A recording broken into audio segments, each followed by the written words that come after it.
नमस्कार दोस्तों, आज हमारा विषय है जिनके साथ हमें लंबे समय तक रहना है उनके साथ ईगो कम करते चलना है। ईगो का होना स्वाभाविक है। व्यक्ति ईगो के बिना नहीं चल पाता, ये बात भी तय है। परंतु जिस प्रकार हम 24 घंटे के समय में अधिकांश समय अपने परिवार को देते हैं, 8 से 10 घंटे अपने व्यवसाय को, अपनी नौकरी को देते हैं, वहां पर क्या हम अपनी एक पॉजिटिव छाप छोड़ पा रहे हैं कि नहीं? जिस पद पर हम हैं, जिस रिश्ते पर हम हैं, क्या उस रिश्ते का हम गलत प्रयोग तो नहीं कर रहे हैं, जिसकी वजह से हमारे बाकी के परिवार के सदस्यों को हमसे दूरी बनानी पड़ रही है, हमसे बातचीत करने में उतना आनंद नहीं आता, या एक सीमित दायरे में रहकर ही वो हमसे बात करते हैं? अगर ये सब चीजें हैं तो इसका मतलब क्या है कि हम ईगोस्टिक हैं। और ईगोस्टिक भी कौन से वाले? नेगेटिव, नकारात्मक ईगो हम रखते हैं। लंबे समय तक जहां हमने जीवन बिताना है, अधिकांश समय जीवन का जहां देना है, वहां नेगेटिव ईगो नहीं होनी चाहिए। एक उदाहरण के तौर पर,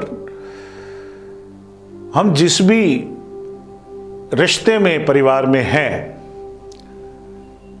हमें पूरे परिवार की जरूरत बनना है, एक अच्छा सलाहकार बनना है, एक अच्छा साथी बनना है। जब हमारे अंदर ईगो होती है तो लोग हमसे कटते हैं, परिवार के सदस्य भी कटते हैं, जिसका लाभ हमें नहीं मिलता। अगर हम ईगोस्टिक हैं, ईगो रखते हैं, नेगेटिव ईगो रखते हैं, तो उसका नुकसान सिर्फ और सिर्फ हमें मिलता है। अब विषय यह है कि जी ईगो होती क्या है, कैसे पहचाने कि हम ईगो हमारी नेगेटिव है या पॉजिटिव है या नहीं है। देखिए, किसी भी चीज को, किसी भी बात को, किसी भी विषय को लेकर बहुत ज्यादा पॉजिटिव नहीं होना चाहिए। फ्लेक्सिबिलिटी होनी चाहिए। दूसरे की बात को सुनने का धैर्य हमारे अंदर होना चाहिए, और अपनी बात को कहने का एक सुझाव के तौर पर अगर हम इस्तेमाल करते हैं तो वो ईगो नहीं होती, क्योंकि उसके अंदर फ्लेक्सिबिलिटी होती है। हमने किसी को काम बताया या किसी को कोई बात कही और उसने वो बात नहीं मानी, तो हम गुस्सा करने लग जाते हैं, परेशान हो जाते हैं, बिना उसके कारण को जाने। परिस्थितियां बदल रही हैं, वातावरण बदल रहा है, तो हमें लगने लगता है कि यार ये तो हमने कभी देखा ही नहीं, हमने कभी सुना ही नहीं, ये कौन सी नई चीज आ गई, ये कौन सी नई बात आ गई, ऐसा नहीं करना है। ये गलत है। जिन परिस्थितियों को हम परिवार के साथ जीना चाहते हैं, उनके बीच बैठकर जीना चाहते हैं, हो सकता है शायद हम उनसे दूर हो जाएं। तो मित्रों, ये हो गई नेगेटिव ईगो की बात। घर के अंदर हमें मिलजुल कर, एक दूसरे की बात को सुनकर, समझकर ही निर्णय लेना चाहिए।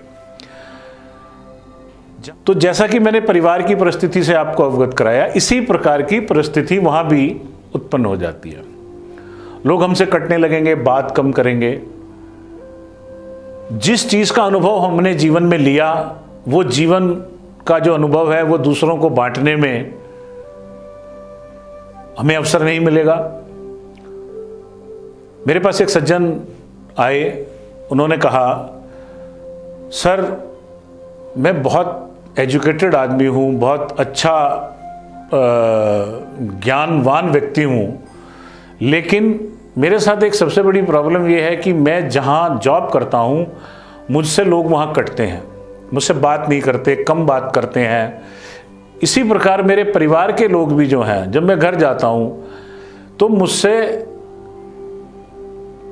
पूरे तरीके से एक जो मेरा औहदा है एक परिवार के अंदर, हेड ऑफ द फैमिली जिस प्रकार से मैं हूँ, मुझे वो स्नेह परिवार का नहीं मिलता।